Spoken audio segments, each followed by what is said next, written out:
Shannon entered the entrance hall to the mansion with a tottering gait. A mixture of exultation and uncertainty gave her a feeling that she couldn't easily describe. It swelled up in her chest until it felt like she was about to burst. After stopping for a second in front of the servant room to take a deep breath and calm her heart, she opened the door. Inside, Goda, who had been ordered to take the midnight shift at the mansion tonight, was absorbed in a worn-out crossword puzzle magazine. He looked up for an instant to see if one of the family had come. When he realized it was a fellow servant, he returned to his puzzle as if nothing had happened.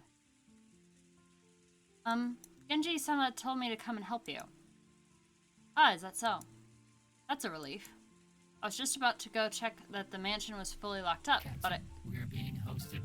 Thank you, Pixie, for the host. But I felt uneasy about leaving this room unmanned. After all, Kraus-sama and the others' meeting looks as though it will continue for quite some time.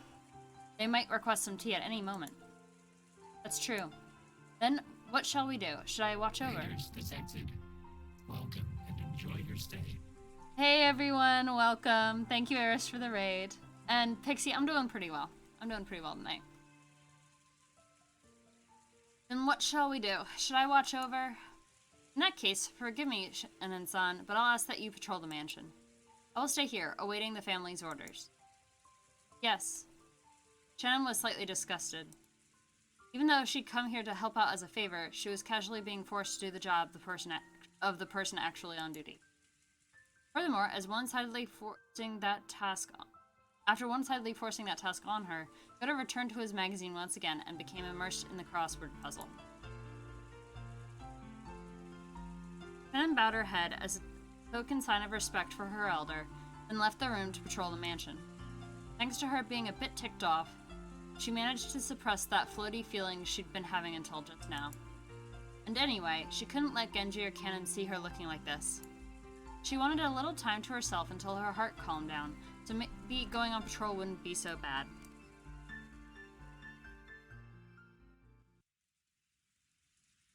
She began to hear the tumultuous voices of the family discussion coming from the dining hall.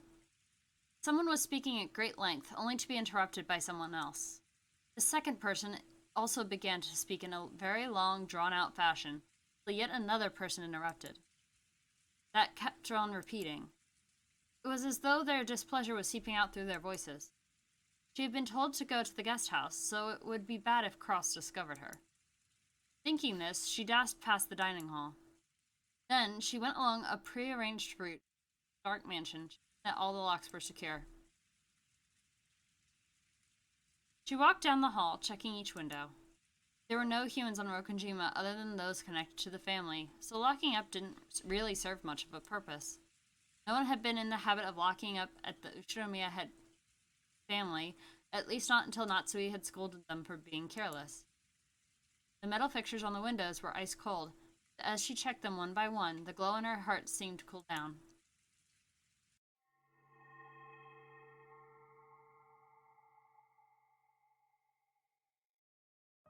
At that time, she thought she saw something twinkling across the hall. Twinkling? How could anything be twinkling through the darkness of the hall? Figured she must be imagining it, but she still held her breath.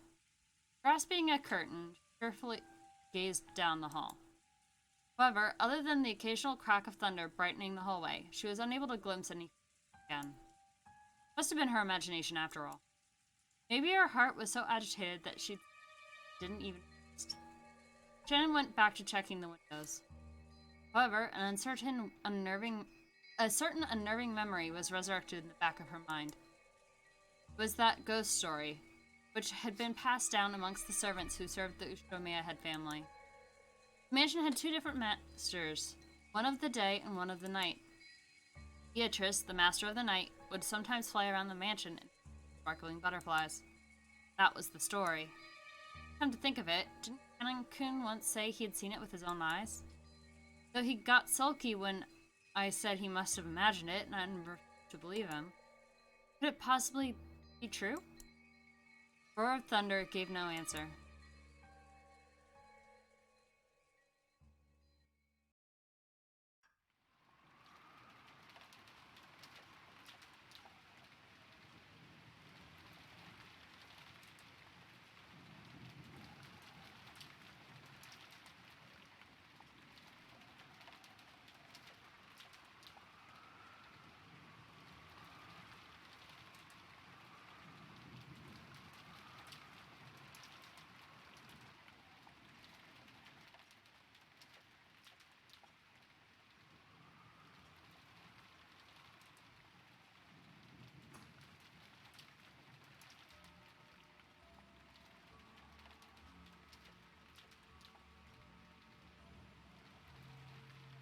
at the clock.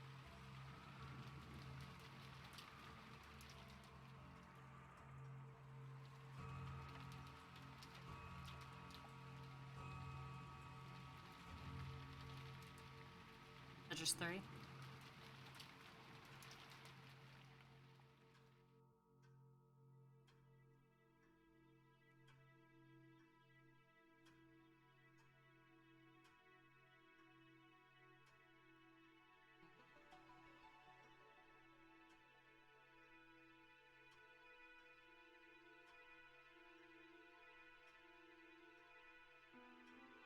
This is interesting.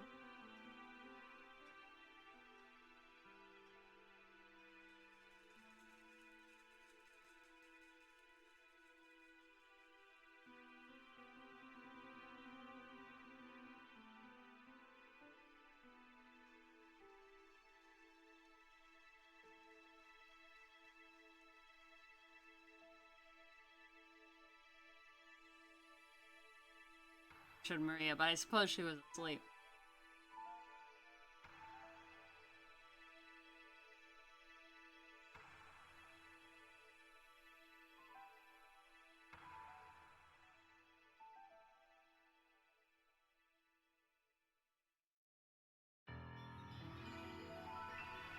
Hi, the Great Fox. How are you doing?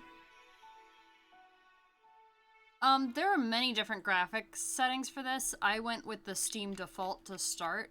We might try switching it before the next chapter. Or episode. But this is the one that I found for the default, and swapping mid-episode can break it, so I don't want to risk that. Alright, that was midnight. We are now officially on the second day. Yeah, it is entirely different. If you look up the graphics for this game, there are 3 different sets of entirely different graphics, and some versions have these stylized photos in the background, and others have full animated art, like in the anime version of this. So yes, there are several different versions. These aren't the original graphics we're working with, but they're like the second version. And the third one has an entirely different background set. Genji tightened his bow tie and looked outside through a crack in the curtains. Maybe the rain had died down a tiny bit since the previous night. But the thick rain clouds didn't seem like they'd be letting any trace of the morning sun get by. The morning was dim and far from refreshing. Seems it will last all day after all. Sorry for keeping you waiting, Genji-sama. Cannon finished checking his appearance and exited the washroom. On their normal schedule, it was rare for anyone to have to suffer going straight from a midnight shift to an early morning shift. They were on a special schedule for the 2 days of the family conference. However, unless the typhoon passed today, relatives stay on this island would last until tomorrow. Cannon thought it best to be prepared for this special schedule to last an extra day. The 2 of them left the guest house, opening their umbrellas. The rose garden had been devastated by the wind and rain on the previous night. Even though they'd spent several days making it beautiful to welcome the guests, one stormy night was enough to ruin it. Cannon sighed. The 2 headed for the mansion. They were supposed to meet up with Goda and prepare breakfast. Goda was such a perfectionist that he had probably already woken up and was probably already preparing a breakfast as exquisite and elegant as glasswork. They reached the overhang by the entrance to the mansion and folded up their umbrellas. Genji took a bundle of several keys from his pocket and unlocked the front door. The Ushiromiya family mansion was the only thing on Rokonjima. In the past, they hadn't been in the habit of locking up. However, Natsui had ordered that the mansion be locked up from midnight to early morning. This is the first arc of the 8 Great Fox. And yes, the original art was somewhat, entertaining, compared to the current, the version that I have here. We'll put it that way. Ever since then, unlocking the door in the early morning shift had become a part of the servants' morning shift. This task had been given to Genji and Cannon, so that Goda could start preparing breakfast as soon as he woke up. Silence had fallen in the mansion, giving the impression that the mansion itself was still asleep. Well then, let us begin the morning chores. Yes, sir. The two of them split up and began opening the curtains throughout the mansion. If the curtains stayed closed, the mansion would remain enveloped in pink darkness, as though it was still trapped in the previous night. Following a well-rehearsed procedure, Cannon went around the mansion, opening the curtains for one window after another without having to retrace his steps once. Even with this horrible weather, drawing the curtains made it feel just a little bit like morning. While doing that, he passed in front of the kitchen. Even though he hadn't smelled anything yet, his stomach started aching for some of Goda's prized cooking. Good morning. Morning? Tried to greet Goda, who should have been getting breakfast ready, but Goda was nowhere to be seen. The kitchen was darkly lit, and not only were the curtains not open, but the fan wasn't even running. Yes, Great Fox, this is my first time playing through. I know some bits of it from having read the manga in the past, but I have not actually played it all the way through. When I got it, I had the full intent that I wanted to do the entire thing on stream as a very long running series, so I was holding off until I had room in my stream schedule for it, so. It was still cold, without any trace of a fire being lit, so of course there were no signs of breakfast being made either. Though it would have been inexcusable, perhaps Goda had overslept. Even servants are only human. They sometimes sleep in and show up late. In the rare case that such a thing happens, it's part of a servant's code to hide the unsightly scene before anyone notices, smoothly cover it up. Make sure the family never even realizes that anything has gone wrong. Cannon took the receiver of the phone that had been fitted to the wall and dialed the number for the extension line in the servant's sleeping room. Couldn't hear that characteristic sound of a dial tone. Cannon tried picking up the receiver again, but even so, he couldn't hear the usual dial tone. He tried dialing again, but it had no apparent effect. Could the lightning last night have damaged some machine, breaking the extension line? The equipment in this mansion was all worn out. Cannon fully understood that even the smallest thing could have caused it to break down. He gave up trying to wake Goda with the phone, dashed over to the servant's sleeping room.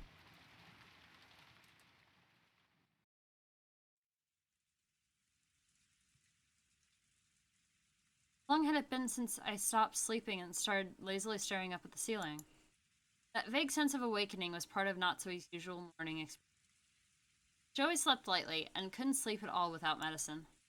To Natsui, sleep was definitely not a happy thing. When she looked outside, she saw that it was still pouring. If she hadn't sensed a tiny amount of light, she might have mistakenly thought that it was still the previous night. She herself was one of the hosts, so she mustn't wake up later than her guests. Urging herself on, she raised up her body, which still hadn't completely recovered from yesterday's weariness. No one would torment her as long as she remained inside this room. And her headache wouldn't get any worse here. This room was the only place she could find peace. So when she left, it meant returning to the world where her husband's siblings kept trying to stab each other in the back. In that case, wouldn't it be better to just stay locked up in this room forever? That ridiculous notion brought a bitter smile to Natsui's face. She was starting to sound like Kinzo. Though she often complained about Kinzo staying locked up in his own room, refusing to attend to everyone else, the truth was that she longed to do the same. Natsui gave her head a small shake, and her fantasy was replaced by the reawakening of her usual headache.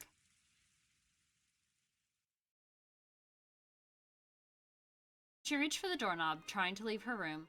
Her hand touched the scorpion charm that she had hung from it before going to sleep the previous night. Maria's charm, what Natsui had received from Jessica. Yes, let's hope the backstabbing does remain metaphorical. It would be unfortunate if it turns very literal. Didn't Jessica say something about it having the power to repel magic, telling her to hang it from the doorknob? Maybe it was thanks to the charm that at least this room had been protected from the malice of her husband's.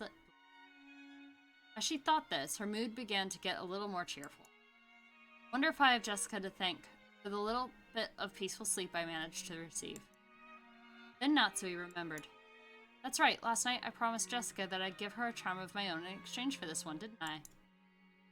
Natsui opened a drawer on her dresser and took out an antique accessory case that she had treasured when she was a child. Inside, there were many small objects that Natsui had thought were valuable at the time. Amidst those, she pulled out a red pouch.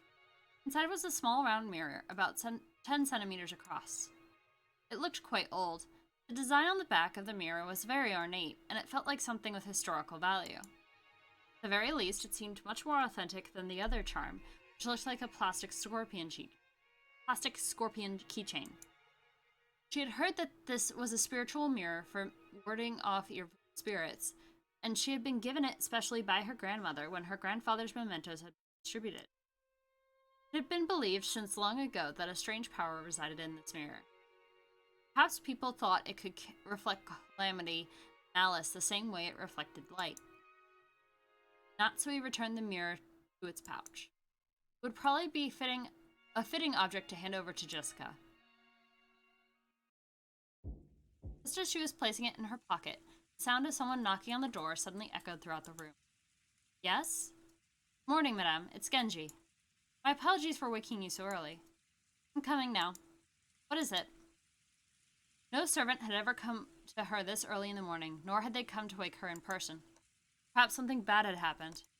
Maybe some fatal oversight had been made while preparing breakfast, something that would shame the household in front of their guests. Natsui took a deep breath in anticipation for whatever troubles she was about to hear of. She opened the door. Genji once again gave a morning greeting while bowing deeply. Natsui tentatively responded. Morning. Something happened? My apologies. It seems that the telephones have broken down due to lightning last night. The extension telephone isn't working, so please forgive my coming to see you directly. The extension telephone isn't working? That will be troublesome. Will it be possible to fix it? I'm afraid we don't know the location of the damage. Later on, I would like to call in an expert and have him repair it. Does that mean we'll be unable to have it repaired until after the typhoon passes? And it will remain broken down for the duration of our guest's stay. That hamper our efforts to care for our guests. We'll do all we can to ensure there are no problems. Larger problems, we have no breakfast. Very well.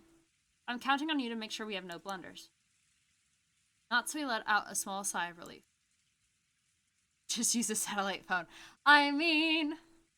Yes. You've been prepared for the worst, but damage to the telephones wasn't the kind of trouble she was about. Dear lordy, you're probably about to find so much more. Then again, even this would probably be enough to spark sarcasm from Mika. Natsui gave her head a light shake. The preparations for breakfast proceeding well. As to that, we haven't been able to find Goda.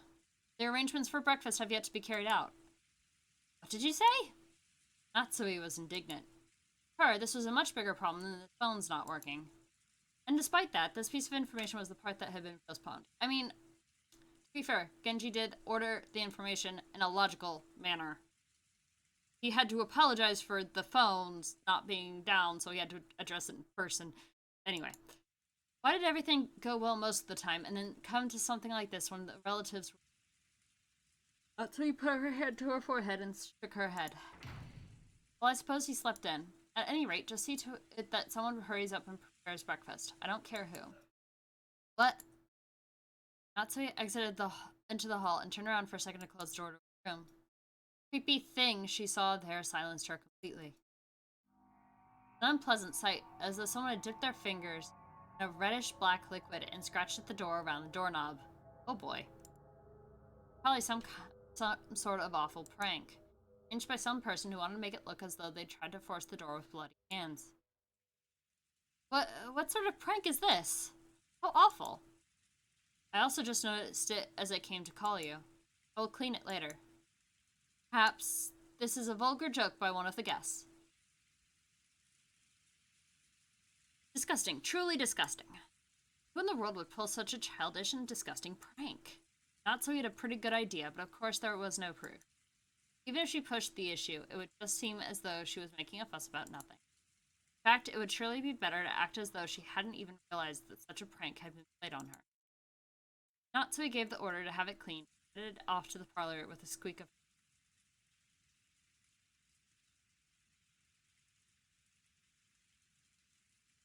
Natsui and Genji arrived in the parlor. Eva and Hideyoshi were already there. Good morning, everyone. Morning, Natsui-san. I heard Goda-san would be making us breakfast, too. My stomach's been getting all excited since I woke up. Baha. After all, it seems food is all you can look forward to at the head family household. Heh? Pleased to see that you two are in high spirits so early in the morning, Eva-san. With a weary expression, Natsui returned Eva's gaze, which was fiercely competitive despite the early hour. Then Cannon jogged in. After bowing an apology to the relatives for running inside the mansion, he noticed Genji and told him something in a small voice. Cannon, have you still not found Goda? My apologies, madam. I went all over the inside of the mansion and the guest house, but I still haven't found him. Where in the world has he gone? At any rate, breakfast is the higher priority than finding Goda right now. See to it immediately. Yes. Cannon glanced at Genji. I think he had something else to report, but I was uncertain whether or not the words should come from him. Genji nodded and decided to give the report himself. Madame, it is not only Goda. Your husband is also nowhere to be found. My husband? Yes. Even before visiting you, I went to his room to tell him that breakfast wasn't being prepared, but I did not find him there. Furthermore, he is not the only one missing. Rudolph-sama, his wife, and Rosa-sama are nowhere to be found. Not in the guest house? Or the mansion? Yes. We're not in their rooms in the guest house either. When she'd heard that Goda alone was missing, she'd assumed he had slept in or was loafing around somewhere. However, now that she'd learned that several of the relatives were also nowhere to be seen, she began to take a slightly more optimistic view. Couldn't last night's family conference have continued all night, up until the present moment? If so, they might have wanted to cool their heads after being shut in a stuffy room, going out for walks on their own through the rain. The part about cooling their heads really sounded like something Carlos would say. Goda had probably been summoned to accompany them, aid them in some way. Goda was not a man who lost track of time. He had to understand that preparations for breakfast would be hindered if he did not return. However, maybe the family conference had continued up until this very moment, an atmosphere that would make it hard for anyone to slip out. Yes, that theory would be quite convincing for Natsui. She remembered the illusion she felt that morning, as though the previous night had never ended. She learned that the feeling wasn't just an illusion. She once again took a very deep. After all, that banquet of filthy vultures circling Kinza's property was still going on. Perhaps they are still discussing the inheritance somewhere in the garden, or maybe the beach. At any rate, if we don't call Goda back, we'll never be able to begin preparations for breakfast. So what are you saying? Are Nissan and the rest still continuing their discussion? He had planned to say it in a small voice, but Hideyoshi overheard Natsui and managed to grasp the situation. Nissan and Rudolph sure are tough. Maybe it's just youth in Rosa's case. Just a bit after midnight, the two of us were so tired we headed back to bed. Though I do remember that Nissan and the rest were still having a heated discussion at that point. Men certainly are unpleasant when they get all fired up. Natsui snorted, her face still blunt. Don't remember the bloody doorknob. Yeah, little details do escape you. A lot of this feels very fresh to me from when I read the manga. So it's very, very weird to read. Kennen, search outside. If you find Goda, tell him to return immediately and begin preparing breakfast. Certainly. Natsui-san, we don't know for sure that they're outside, do we? Couldn't they also be inside Father's study? I see, that's certainly possible. I don't know what path their conversation took. There's certainly a chance they moved to Father's study and let him in on the discussion. I can't imagine that Father would willingly let them bring such a detestable topic into his study. Really think so? Well then, there's nothing we can do. Sorry, Genji-san and Kanan-kun, but could you search outside? Wouldn't be that strange for Nissan to suggest they go outside for a walk to cool their heads. Even in this weather. I'll go to Father's study. Who knows, that they might actually be there after all. Nissan, I couldn't ask a guest like you to exert herself so. I will go. I can also wish him a good morning while I'm at it. Oh, then I'll leave it in your hands. Though I somehow doubt he'll return your greeting. Natsui-san, have you always been on such good terms with Father? I don't know whether you could call it that, but I am sure that I have gained his trust as the wife of the successor to the Ushinomiya family. I'm sure he'll at least answer you, right? I'd like to at least have breakfast with father. Do you think you could convince him to come down and join us? It seems that he thoroughly despises the rest of us, but I'm sure he'll listen to you if he trusts you that much. After speaking so boldly, if you're unable to convince father and come down alone, then I doubt you'll ever be able to claim that you've earned his trust again. Wow. I'm not confident, but I will try. Natsui responded, looking discouraged. However, knowing Kenzo's temperament, she had absolutely no confidence in her ability to bring him out. Eva was clearly mocking her, confident that Natsui wouldn't be able to get Kenzo to come down. Even so, Natsui would lose face if she gave up, saying it was impossible and letting Eva go instead. Eva's mean-spirited and unreasonable demand made Natsui clench her fists slightly. When Genji realized this, he spoke softly to her over her shoulder.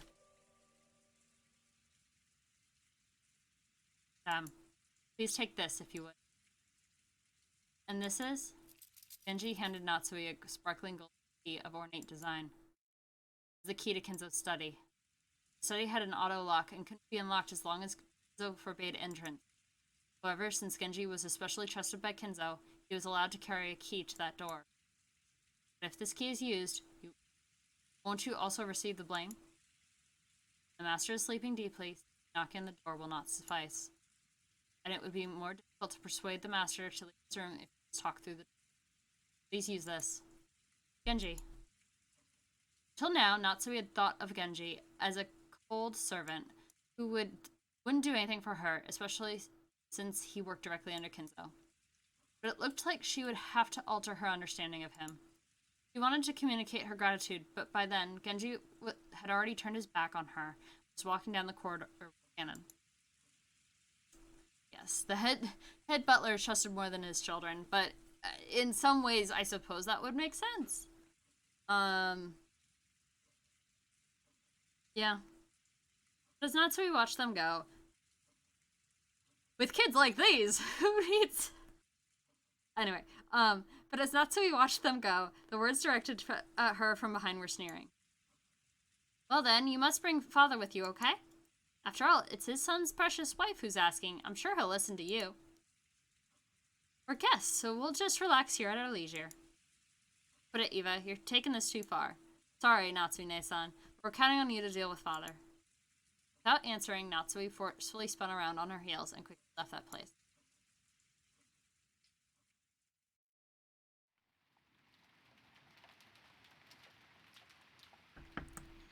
After all that excitement the previous night, there was no way anyone was going to wake up early. George, Anarchy, Jessica, and I were snoring loudly on the beds in the cousins' room.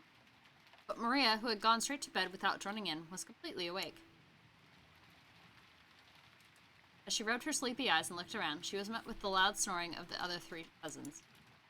For a while, Maria had to think about what had happened. After that, she realized that her mother wasn't with her, and quickly got lonely. Maria left the cousin room, trying to head to the room that had been arranged for her and her mother. Paying no heed to the three who were sleeping soundly, she slammed the door shut. In response, Battler mumbled and rolled over in his sleep, but it wasn't enough to wake him up.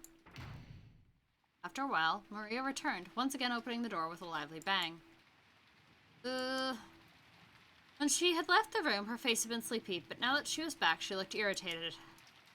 After that, she climbed up on Battler's bed, which happened to be the closest, started yelling and jumping on it like it was a trampoline. Ooh! Wake up! Ooh! What? Is this an enemy raid? Surround them! After making sure I was awake, Maria moved over to George Anaki's bed and started jumping on that too. In that manner, the three of us were all greeted with an extremely pleasant awakening. Thanks for waking us up, Maria-chan. You stopped us from sleeping in after last night. Only you could have been a bit more gentle about it. George Nissan, you really are an adult. I respect that. He'll be 7 soon. 7 is not that... Pixie, go to bed if you've been awake since 4 a.m. Good grief. I mean, compared to you, these people slept in, but I would say, as someone who get up at 9 at the earliest. That's not sleeping in. It's Maria's favorite band, Hoobastank. Hoobastank. 2 a.m. Great Fox, you should probably sleep. But I will leave that up to your judgment. Anyway. It's not really a bad time to wake up. None. Ooh. Mama's not here. Ooh. Aunt Rosa? She wasn't in her room? Oh my gosh, Pixie. Yeah, the commute time adds so much to when you have to wake up. Ridiculous. Was in her room? I wonder if she's already woken up and gone to the mansion. Not here. Ooh. Ooh, Mama. Ooh. Maria kept groaning ooh and looking unhappy. She didn't exactly seem lonely because her mother wasn't around. It was more like she was irritated and thrown off balance because her mother wasn't where she'd expected it. Okay, you know who Maria reminds me of? When I'm playing The Sims 4 and I get a toddler. And they're constantly needing something. That's what Maria reminds me of. You could just tell her where her mother was. That alone would probably calm her down. But, unfortunately, we had no way of knowing where Aunt Rosa was, except that she wasn't here. Anyway, it's time for breakfast, so let's head over to the mansion. That's right. Maria, let's go to the mansion together, okay? Sure, Aunt Rosa will be there, too. Mom is in the mansion? Then I'll go there. Ooh. Yeah, guess we should go to the mansion. Gosh, Pixie, don't fall asleep at the board. Don't keyboard and sleep. Guess we should go to the mansion. Our parents have probably already gone there. Maria regained her usual composure so completely, her earlier tantrum now seemed like a lie. Got dressed, left the room, and headed for the mansion. And yeah, Maria does act really young for her age, but that's the character. Question mark shrug. Once more, there was a knocking sound on the study door. There's no answer. He seemed to be sleeping still, and I could not wake him. She went back downstairs and said something like that. Eva would probably be amused and triumphant. And even putting Eva aside, it was problematic that Kenzo had stayed shut away during the entire once-a-year conference, not even coming down to greet anyone. Even the family head, no, especially the family head, couldn't fail to make an appearance. Wonder if I can convince him myself. Natsui readied herself and used the key that she'd borrowed from Genji to.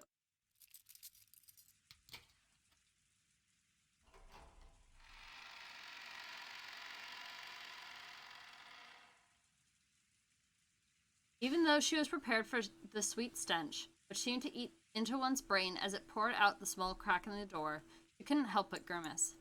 Thinking that he might still be sleeping, Natsui entered the room quietly.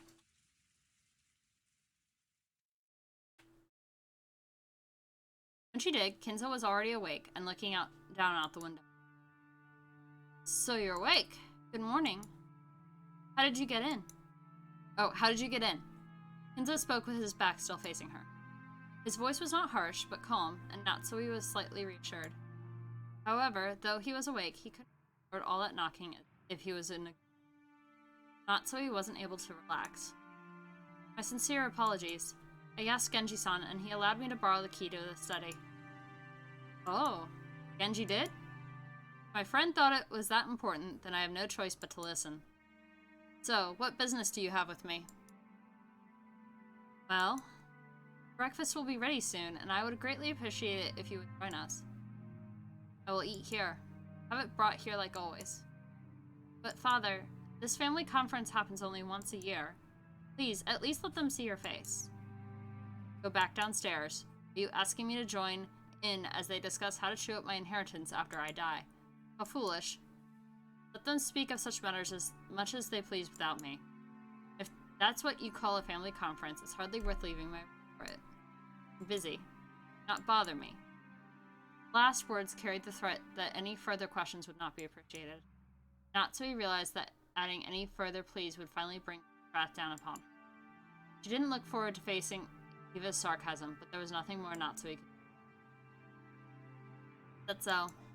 Understood. I'm sure everyone will be sorry to hear it, but I will tell them. Natsui decided to give up. Bowing silently, she tried to leave the room before Kinzo's spasmodic temper could flare up. As she did, Kinzo spoke to her. His voice was so calm and gentle, it felt like it came from an entirely different person. Natsui, it has been quite some time since you married into the Umineko family. Yes, it has been many years since I was first permitted to bear the name Ushiro. Do you sometimes long for your previous family? No. Marriage means abandoning your birth family. I'm Ushiromiya Natsui. The Ushiromiya family is the only family I can come home to, the only one I am fond of. She truly wasn't exaggerating. Such was the resolve she felt whenever she applied the Ushiromiya family name to her. That's precisely why she was so saddened when her husband didn't treat her like a Ushiro, leaving her to race about in vain. Perhaps we're a woman, you his husband. No, I won't say that. What do you mean by that, father? Natsui was shocked. Kenzo's words just now were what they seemed. Would have been more than enough to make up for all she'd suffered up to that point. Forget it. It's just the nonsense of an old man. Kenzo once again faced away from her. He'd told her to forget it, but Natsui couldn't help feeling a warmth in her heart. Father, even though I, Natsui, am not connected to you by blood, I am still your daughter. Will most assuredly see to it that your honor and glory and everything you have left behind are protected. Yeah, I definitely believe that Kinzo and Maria are very similar in nature, and they're very clearly related. You do not have the right to wear the one-winged eagle. However, the one-winged eagle is surely engraved in your heart. That is irrefutable proof that you are my blood relative, one who will inherit the glory of the Ushiromiya family. Some will sneer that there is no eagle on your clothes, but such words are not worth lending an ear to. Only those who hold the eagle in their hearts are my true blood relatives. I now consider it an honor that you are welcomed into the Ushiromiya family. Now, Kinzo. Without saying anything more, Kinzo remained with his back to Natsui. However, Natsui couldn't help but feel something warm well up inside her that she hadn't felt since long ago, when she had been just a child. Natsui bowed silently to his back and left the room. Dang.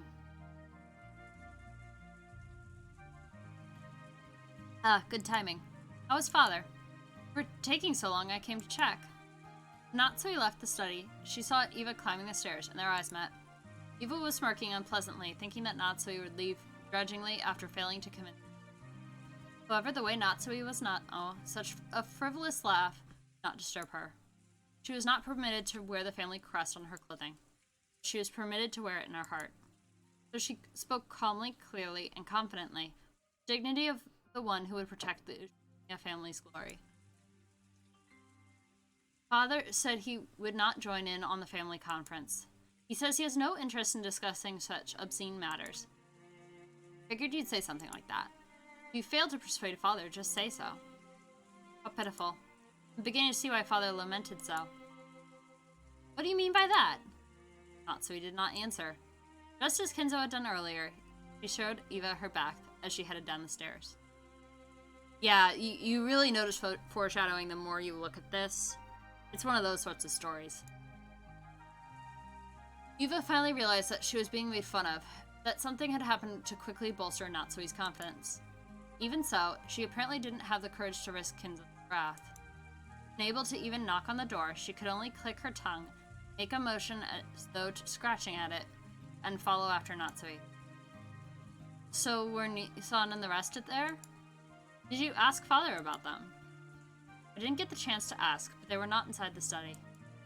Father would never let them in to discuss such a lowly topic, so it's unlikely he went. Just go downstairs and wait for servants to return from their... Breakfast may be late, but how would you like some tea, Eva? That would be fine. Eva couldn't hide her confusion at the complete difference in Natsui's attitude. She was acting so boldly, and while Eva hated to admit it, she even had a sense of dignity about her. Unable to find fault with anything, Eva could only follow Natsui back to the parlor. Imagine if she'd managed that one years ago. When the two of them returned to the parlor, Hideyoshi had been joined by the 4 children and Nanjo. Genji, Nanjo's here. Genji, who had been talking with Hideyoshi, reported the current situation when he noticed that Natsui had returned. Still have not found my husband and the rest. Yes, my apologies. Also, Kumasawa has started preparing breakfast. She said that she will need just a bit longer. The clock read a little past 8. 8 should have been the time to start breakfast.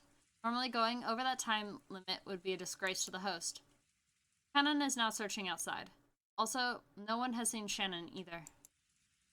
Even Shannon's missing? Truly, just how many people did my husband bring with him on his little walk? So many people had gone missing by now. Now that the number was this large, it was starting to feel truly unpleasant, as though the people here were the only ones being left out of something interesting.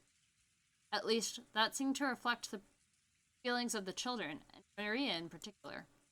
She was indignant, her stomach grumbling, almost as though her mother and the others had left her alone to go off and eat something delicious without her.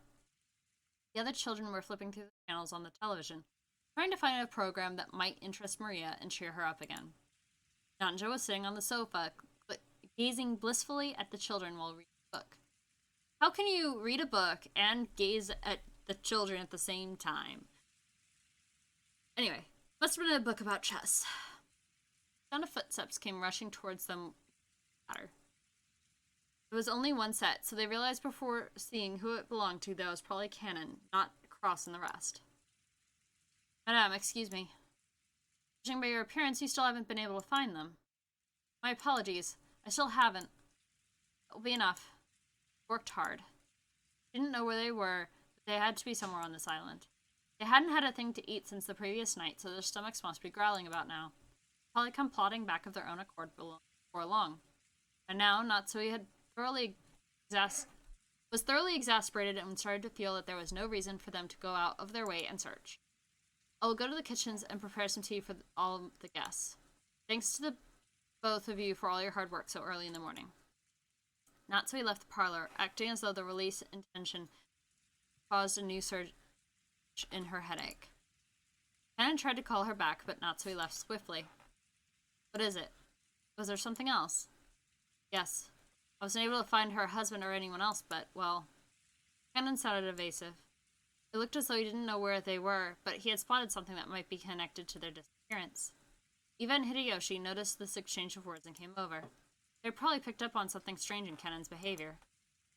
What's going on, Canon-kun? Did you find Cross Nissan and everyone else? Actually, their Rose Garden storehouse looked strange. What do you mean? It looked strange. It was, how should I explain it?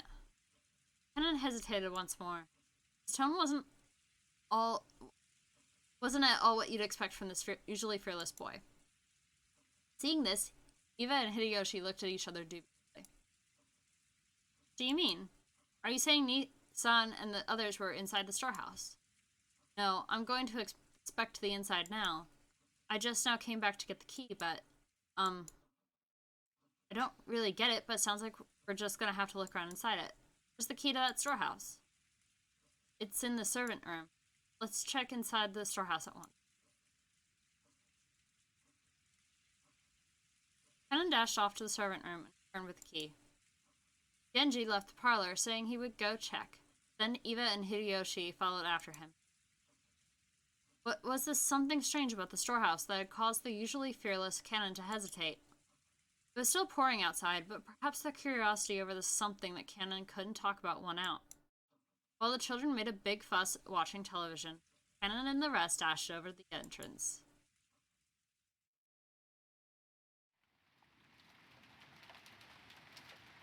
Rose Garden Storehouse was a place that housed various tools used to manage the garden. It was definitely not a pretty building. Because of its appearance, it had been built so that it was hidden in a corner of the rose garden. Canon, Genji, Eva, and Hideyoshi came cutting across the rose garden holding umbrellas. They entered a small path just off the rose garden. It's normally off limits for those appreciating the garden, only used by those maintaining it. As they dashed down that, the storehouse came into view in front of them.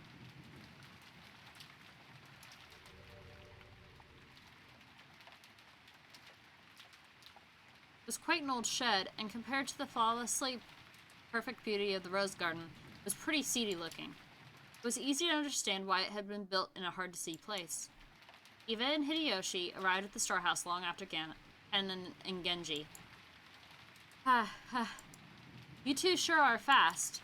I thought my heart was going to explode. Yeah, where's the magic repelling charm, for sure?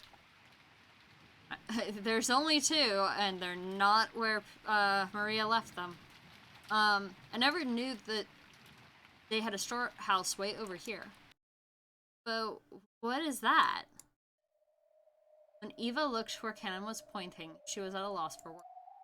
Noticing this, Hideyoshi also followed Kennen's finger, likewise too shocked to speak. The entrance to the storehouse was a kind of shutter. And there, everyone suddenly realized why Kennen had been unable to find the words to describe what they now saw. On the shutter, which was completely filthy from being exposed to wind and rain for so long, stuck right on it, there was something that looked like a strange dark red liquid? Mucus? Or maybe it was some sticky paint. An indescribably eerie shape was drawn on the shutter with some kind of ghastly substance. They moved themselves. No, it's that Jessica had the one and then handed it off to Natsui. So Jessica no longer has a charm, though Maria gave it to her. The rain had caused a drip down like fresh blood leaking from... Like fresh blood? No more beating around the bush. Some kind of mark was drawn there, with a ghastly substance that looked like blood, in a shape that seemed to suggest something ominous. Beatrice is trying to transmit that basketball is her favorite sport, really? Nice hypothesis. Nice job. Two circles were drawn there, and inside them was a design that looked like a cross. The four ends of the cross were widely exaggerated, and it looked like some kind of crest from somewhere around Europe. And the cracks between these shapes, written closely packed together, were some unfamiliar characters, or possibly some... I don't know if I can hide this overlay so that you can kind of see it better there, that this is a cross shape here, two rings, and the words.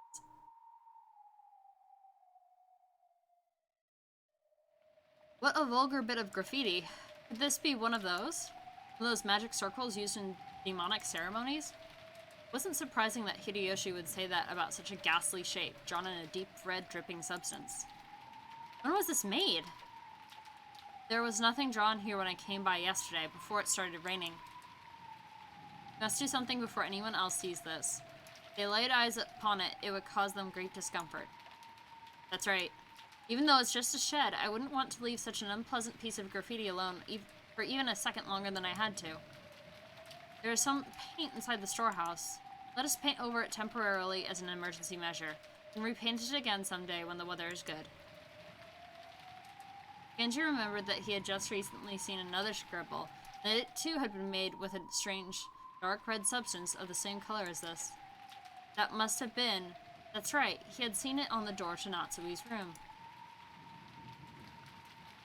Kennen-kun, let's remove this scribble quickly and go back, okay? Even though it's just a storehouse, it's really irritating to have graffiti around the home I was brought up in. Yes, ma'am. I'll take care of it immediately. Kennen squatted in front of the shutter and unlocked it. Then lifted it up with all his strength. Oh boy. That's really what we want. A boisterous noise resounded, and the eerie shape drawn on the shutter began to get sucked in through the top as the shutter was raised. At least for the time being, that ominous drawing disappeared from their direct gaze. They all breathed a sigh of relief. Then they looked inside the shed. Oh, of course they're gonna cut to the kids. Give me a sec, I need some tea.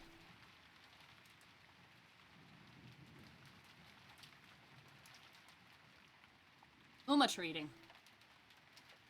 Thanks to a kids program they came across, Maria was feeling much better. Battler and Jessica were poking fun at the kids' show at every turn, cackling together.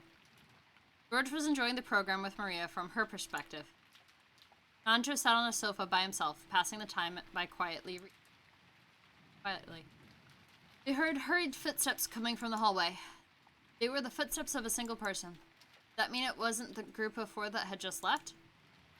It was Genji. It was very rare for Genji, who considered being out of breath a violation of a servant's virtues, to be gasping for air. He had probably come dashing back from outside the mansion. His shoulders were soaking wet. He didn't have his usual trim appearance. Genji noticed Nanjo looking at him, gave a small silent bow, and quickly approached him. Dr. Nanjo, my apologies. Please come with me, quickly. But what is the matter? As Genji whispered something into Nanjo's ear, Nanjo went pale. He rose from the sofa, trying not to be noticed by the children who were still engrossed by the TV. 2 of them rapidly left the parlor, muffling their footsteps. We have a doctor in the house. Just as they were about to exit the parlor, they came across Natsui, who was pushing a servant cart loaded with a tea set. Genji whispered something into Natsui's ear, and Natsui went pale, too, in apparent shock. Then, leaving the servant cart where it was, 3 of them dashed towards the entrance. George noticed them running down the rose garden through the window. What's that? Isn't that Genji-san and Dr. Nanjo? And that's Aunt Natsui, isn't it? What's up, Aniki? Something happened. They looked terribly flustered. Jessica and Maria saw that Eva, Hideyoshi, and Nanjo were no longer in their seats, and that the serving cart had been abandoned in the entrance to the parlor. They also realized that something was the matter. Could there have been some kind of accident? Let's go check it out. It's no fun if we're the only ones left out, right? No fun. Yes. Battler, I think you want to be left out of this fun. Who had the charms? Maria gave a scorpion charm to Battler and to Jessica because they had potentially upset the witch by not showing belief, so she gave each of them one, and then Jessica gave hers to Natsui. We don't know what Battler did with his. Yeah, you got a rubberneck family misfortune. Gosh, that's really this family's, major sport, rubbernecking misfortune. For some reason, what Battler said sounded extremely indiscreet, but that couldn't deny that they were a little insecure and concerned after seeing the adults run off into the rain without regards to their appearance. Let's check it out, okay? I'm worried something might have happened. Jessica's uneasy words spoke for all of them. Hey, Maria, are you coming too? Don't bring the kid! Or will you watch TV? Ooh, wanna watch TV? Ooh, good kid. Let's go on without her. Maria-chan will be back soon. You keep watching TV, okay? Ooh, don't, though, I don't know if we want to leave her alone. Go find Kumasawa. By the time the kids made it outside, the adults were no longer in sight. But Jessica seemed to have a pretty good idea where they'd gone, judging by the direction they'd been running. Following Jessica, we ran to the rain-soaked rose garden. The wind seemed to suddenly get stronger. The malicious sound of thunder began to rumble like it had the previous night. It felt like an eerie something had surrounded the island and was trying to stop us from moving forward. Jessica, is there something over this way? Pretty sure there's a shed for gardening tools or something. What in the world could be going on in a place like that? Just as Jessica had said, they began to see a storehouse in front of them. They could also see the adults there. The shutter to the storehouse was open. Several adults looked as though they were searching for something. For some reason, only Natsui was outside the storehouse. Without even holding an umbrella, she looked like she was hanging her head, and her back was facing them. There was Genji, Nanjo, and Natsui, who had just left the mansion. The ones who'd left earlier, Kanon, Eva, and Hideyoshi, were also there, making for a small crowd of people. There was absolutely no bustle of activity. When Natsui realized that the children were approaching, a terrible expression rose to her face. She ran at them with her arms spread wide. You mustn't come any closer. Go back to the mansion. But despite that, no, because of that, it saw the scene that Natsui was trying to keep them away from. Inside the storehouse, with its shutter wide open, a faint fluorescent light shone down. And right there was insert scream I'm not going to repeat here. Jessica's piercing shriek ran out. But that was just because Jessica's scream was the loudest. The same thing spilled out of Battler and George's mouths as well. Eva spread her arms just like Natsui, roaring at the kids with a bone-chilling expression on her face. George, take everyone and return to the mansion. Quickly. Right now. When Natsui spread her arms, I thought she was trying to prevent us from advancing any further. That wasn't why Eva was spreading her arms right now. She was trying to stop us kids from seeing that terrible scene. It was her mother's heart, trying to protect the eyes and hearts of us children by blocking our view of that terrible scene by at least the width of one of her arms. Is this some kind of joke? Is it? I'd seen this kind of cheap scene all too often. In manga, TV, anime, and movies, I'd seen it over and over again. This was just seeing something appear in real life that I'd seen plenty of times before in some of those more sensational movies, right? That alone shouldn't... that suit. It's that old bastard's, isn't it? I get it. Then that's Uncle Cross. Curious-on. Aunt Rosa. Yeah. Dad. You mustn't, Jessica. You mustn't go in. You mustn't look. Dad. Rigor mortis has set in across almost the entire body. Most likely, 6 hours or more have passed since death. As far as I can tell by looking at the damaged area, there's a high probability that they were damaged after their deaths. No, I must watch what I say. I'm a general practitioner. Examining corpses is outside my area of expertise. So what's going on here? Just killing them wasn't enough, so they went on to do something like this? The devil. This here's the work of the devil. Aunt Natsui caught Jessica in her arms, and Aunt Eva caught George Anarchy. So I was the only one who could approach the entrance to the storehouse. If only there had been someone there to catch me too. I wouldn't have needed to have this horrible evil scene burn into my eyes. No, that's not it. Isn't that there's no one here to catch me? The people who should catch me, they're right there, aren't they? Just as Jessica said, it did look like a storehouse for gardening tools. A lawnmower with extra blades, a grass sickle and a hammer, some carpentry tools such as a saw, piled up potted plants and bags of fertilizer. And treated just the same, the corpses of several people had been laid to rest here. No, have been tossed in there. I could tell them by their clothes. That old bastard and Kyrie-san, Uncle Cross and Aunt Rosa. Beyond that, Goda-san and... Are there still more of them? How many people died? You're fucking kidding me. That's more than I can count on one hand, damn it. I didn't know whether it had been one of these gardening tools, which, if used for something other than their intended purpose, could definitely be wielded for naked brutality, or whether some horrible tool had been brought in here specifically for this. Anyway, each one of these bodies jammed in here had been given an atrocious makeup. It wasn't makeup, it was more like their faces had been plowed. Their faces were smashed, forced into expressions that normal people couldn't make even after death. I couldn't tell where the eyes or noses were, but I could find their mouths because they were gaping wide, their gums exposed.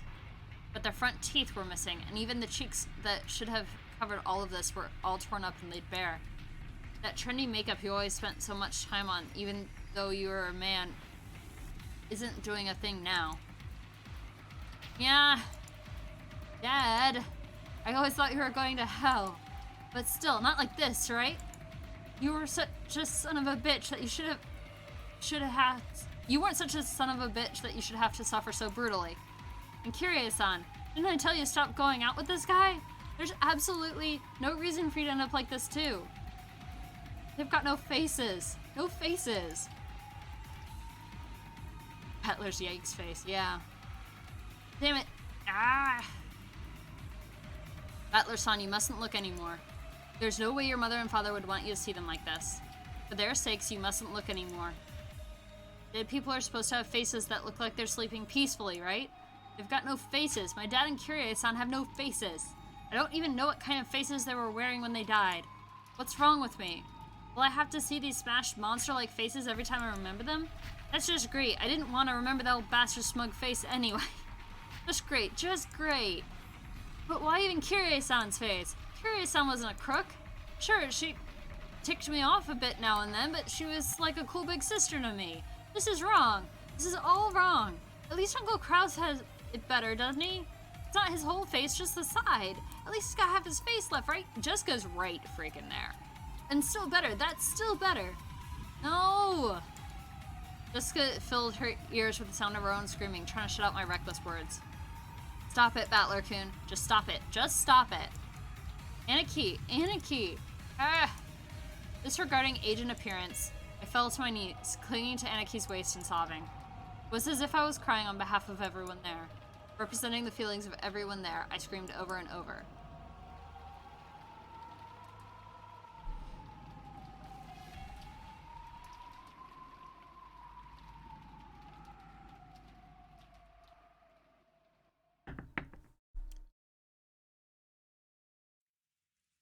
Father, the ones lying over there are Uncle Kraus, Uncle Rudolph, Aunt Kyrie, Aunt Rosa, and Goda-san. Just those 5, right? No. There are 6 people. There's one more person over here. The body Hideyoshi was looking down on now happened to be hidden among the shadows in that mountain range of objects. Blind spot to George, who stood by the entrance. So George couldn't tell whose body it was. So George cursed himself. Cursed the fact that his worst guesses always turned out to be right. So the one lying at your feet is Shannon, isn't it? Yes. It's Shannon-chan. George fell completely silent. He shook slightly, his lower lip trembling. Normally, he would have wanted to run to his beloved's body, screaming and crying. However, before rashly rushing over, he worked to keep his composure and asked his father, Shannon, same as Uncle Carlson and the others. Hideyoshi deeply understood the meaning of those words, so he couldn't give George an immediate answer. Rather, he felt that silence was the only sincere and loving response he could give George right now. George asked if Shannon was the same. He meant to ask whether her corpse was in the same condition as the others or not. Since Hideyoshi hadn't denied it, it meant her corpse was in the same brutal state. Can I get Shannon?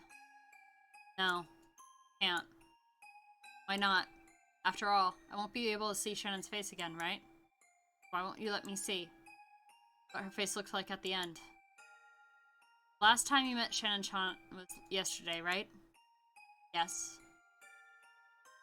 See, when you left her, what kind of face was she showing you? It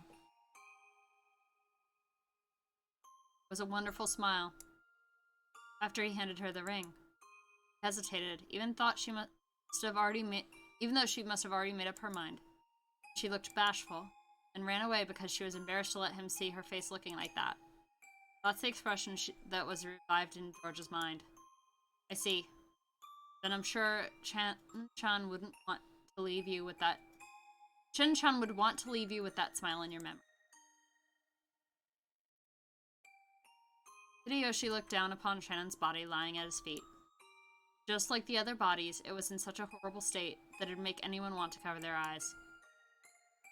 Her head had been smashed in from the side. No more than half of her expression remained. The remaining blood-soaked half of her expression had been wiped clean. Would that graceful smile of hers have peeked out? But only half of it. Without thinking, Hideyoshi slapped his hands over his eyes. How brutal. If her face was going to be crushed anyway, and if only all of it had been crushed, he might have been able to temporarily distract George from his pain by making the pathetic suggestion it was someone else wearing Shannon's clothes.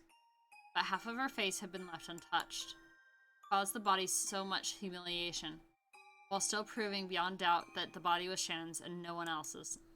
How inhuman. How brutish. There, trying his best to burn the image of the remaining half of Shannon's expression into his eyes as she lay at Hideyoshi's feet, was Cannon. Cannon was not crying. Tears had risen to his eyes, but they did not drip down. That didn't mean he wasn't feeling as much sadness as everyone else. Losing Shannon, who had lived with him in the same orphanage he had loved as his sister, must have been just the same as losing a blood relative. George, I'm sure Shannon-chan is saying thank you. She must be glad you didn't end up seeing her in such a pitiful state. Sure, she's thanking you for holding strong and showing restraint. Understand. Understand, Father. I understand. George leaned against the outside wall of the storehouse, crouching down limply. Father, I have a request. What is it? I want you to look for me. Is there a ring on Shannon's finger? Ring? See. Yoshi crouched down. Did. Shannon silently pointed to one of Shannon's hands. Yeah, there is. Diamond ring. Valuable diamond. It's been pretty expensive. And which hand? Which finger is it on? The ring finger of her left hand. I see. So Shannon-chan was engaged? George? Don't tell me you... Eva. I don't know. Man made a lifelong promise to Shannon-chan. Man promised her happiness for life. Who that man was isn't the issue here. Being told that by a man is a woman's dream, isn't it? I don't know when she received this ring. I also don't know who gave it to her. However, even so, Shannon-chan took this ring. Then she accepted it, put it on her left ring finger. I'm sure the man who gave it to her was also happy. Most of the people there, Hideyoshi was simply disturbed by this extraordinary situation, blurting out nonsense. However, someone who knew of George and Shannon's true relationship would understand the full meaning of those words. I see. Thank you, Father. George stood up. Traces of tears still streaked his face, but his expression had returned to his usual calm one. Let's go, Battler-kun, Asuka-chan. If we stay here any longer, we'll get in the way of the adults. You're right. Jessica sniffed once, showing her face to her mother, who had been holding her the whole time, to let her know she was okay now. She faced George again. She once again had on her usual expression, though she still couldn't smile. Battler, hang in there. Battler kept on crouching in front of his parents' bodies. Something off about the scene, but having trouble spotting how it came to... I'm not sure yet what it is, but I'm going to try to figure it out. Like, I'm trying to piece together everything with, like, a fresh mind, because when I did read the manga, I didn't get any answers. I didn't get far enough to get any sort of conclusion to any mystery, so I'm trying to look for those things now. I'm sorry. Trying like hell calm me down. Bastard, Dad. I bet you're laughing at me. After all that shit I talked about you, here I am crying like a baby just because you died. Well, so what? I guess I just got the gene that makes you cry when your parents kick the bucket. Battler's face was still bright red from tears. He had at least recovered enough to fake a smile, if only a bitter one.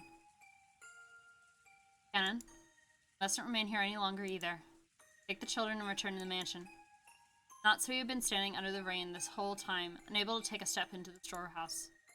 Maybe she had her own way of grieving, different from Battler's. Realizing she had to take on a role of responsibility now that her husband was dead, she gave Kennen those orders. Yes, ma'am. Kennen rose silently and turned to face me.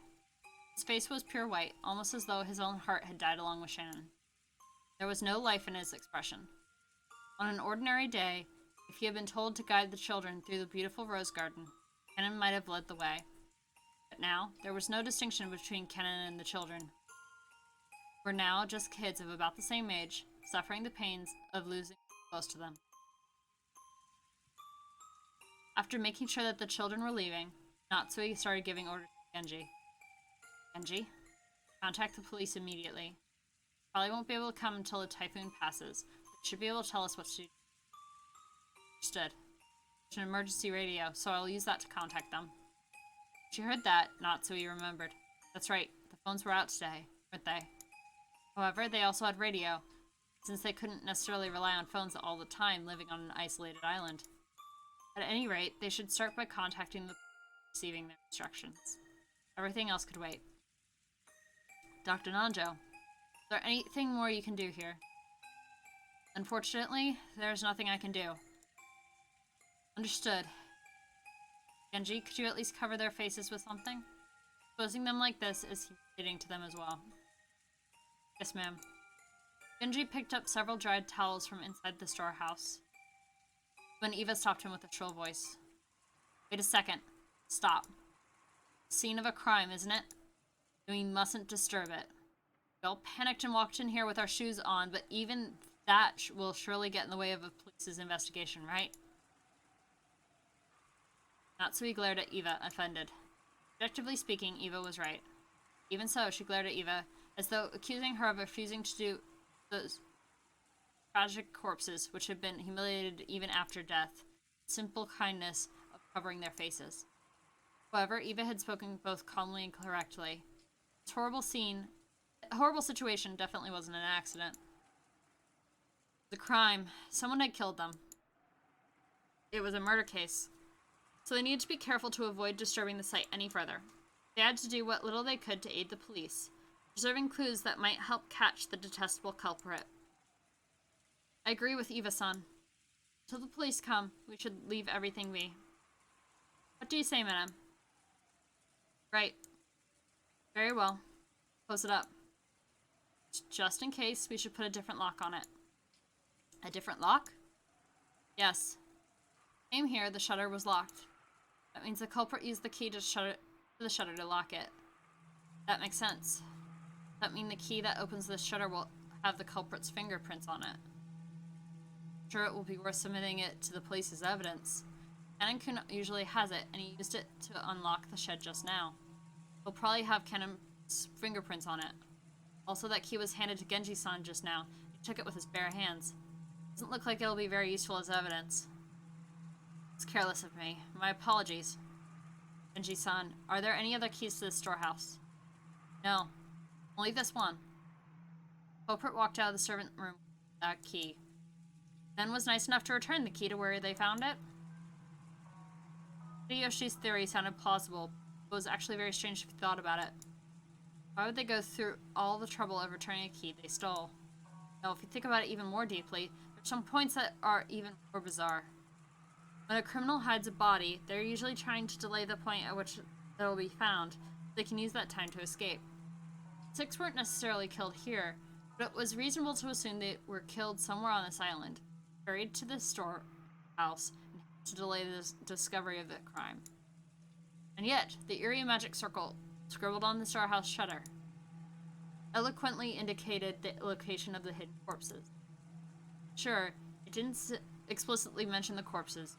6 people had gone missing. In that situation, someone had made such an obvious piece of graffiti and even turned the key to the shutter, almost as though they wanted the corpses here to be discovered. Yeah, it's a good chance the radio's out too. Like, they have to be locked in. The island, for a good murder mystery, the island has to be a lockbox in and of itself. Anyway, we can't put all our faith in a lock that the culprit has opened once before. If we want to protect this place from the culprit's hand, we should put a new lock on it. I think that's a good plan. I agree. Genji fished around inside the storehouse and unsealed a brand new padlock that had been inside a small box. What should I do with the key? I will take it. I'll take responsibility and hand it over to the police. Natsui took the key from the padlock from Genji's hand. After that, they all exited and lowered the shutter. So the corpses were once again sealed behind that shutter, which was still covered with that creepy magic circle. Genji crouched down in front of the shutter to fasten the new padlock. Shutters often have a place in front where you can attach your own lock, in addition to the main lock of the shutter. One of those types. In the midst of the roar of thunder and the pouring rain, the storehouse stood there ominously. With its closed shutters still covered in a blood-like, creepy substance, it swallowed up the bodies of the 6. Natsui, putting the new lock on, wasn't mainly to preserve the scene for the police. She might have felt like she wanted to shut that mouth for all eternity, prevent that eerie beast from swallowing up any more victims. Come on, let's go, everyone. Dr. Nanjo, thank you very much for your work. Genji, hurry and contact the police. I'll do so as soon as I return. The adults left the storehouse. Ghastly magic circle drawn on the shutter kept the 6 bodies in its throat, looming eerily as the lightning occasionally lit it